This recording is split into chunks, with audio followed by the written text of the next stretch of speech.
Alrighty, this next video is to show you guys that you could easily install the driver by yourself, or if you are having issues, you could definitely contact your guys' IT, Steve, to help you out. So what's going to happen is when I deliver the machine, you're going to have a USB drive, and I do believe Steve is also going to put it on a link for you guys to access it. But on the USB drive is going to be, I have mine plugged in onto the computer. It's going to look like this. You're going to have one that says, a folder that's going to say McColly drivers, and then there's going to be a couple templates. You don't have to worry about the templates, you're just going to be looking at the McColly drivers. When you click on that folder, you're going to have 3 drivers on here. One is going to be a 32-bit driver. Another one's going to be a 64-bit driver, and then you're also going to have the Mac driver. And this Mac driver is going to be for every version of Mac that you guys have. When you see the 32 and 64-bit, if you don't know what that is the operating system on which your computer operates on. To find out what your computer is, I'm just going to minimize this.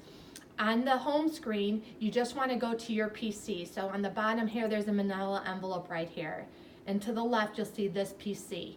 If you have an older one, you would just hit the start icon right here and then go to my computer. But it will get you to this area right away. When you go to this PC right here, you're going to right click on that and you're going to go to properties.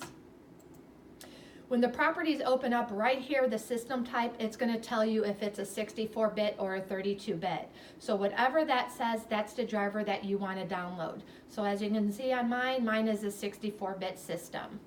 So then I'm just going to X out. So now I'm going to go to the driver that has the 64-bit. So when I open up the folder, I'm going to double click on that, and then you'll see that there's going to be a setup. That's what you guys want to do. So you're going to click on the setup, and it's going to open up a wizard that actually is going to guide you through how to install that driver. So I'm just going to hit yes. And then here's the wizard opening up. So what I'm going to do here, I'm going to hit next. I'm going to say yes, I'm going to agree to the terms. I'm going to hit next. And next again. When you do this, it's going to search for the printer that's going to be on your network. One thing you do want to remember is make sure if you're using a laptop that you guys are on the right Wi-Fi as the machine, because I know a lot of people may bring their laptops from home and you're on your Wi-Fi. Just make sure that you are on the right network where you're at.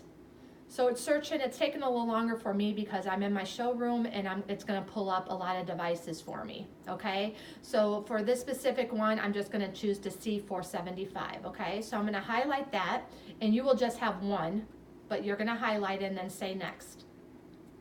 It's going to say, do you want to install? You're going to say start. So it's going to run this setup for you.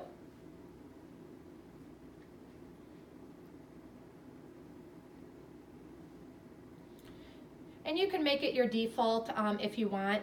It says to restart your computer. I never restart it, but if you don't see the driver in your device and printers, definitely restart your printer. But I'm just going to exit out. So now what I'm going to do is I'm going to go to the control panel. And again, you could type in control panel depending what device you have, but I'm going to go to my control panel for the device and printers. I'm going to view my device and printers right here. And here's my C475 I just installed. Now, in order for you guys to print, you need to embed that PIN code that you guys use to sign on to the Canon device. In order to do that, all you're going to do is you're going to go to the print driver that you installed. You're going to right-click on it and go to Printer Properties. Okay? When you go to Printer Properties, there's going to be all these tabs up here. You're going to go to the tab that says Device Settings. When you go to device settings, it's going to tell you your model right here. This is a universal driver, so if you don't ever see the model there, you could hit the refresh button and then it should give you the Canon device model right there.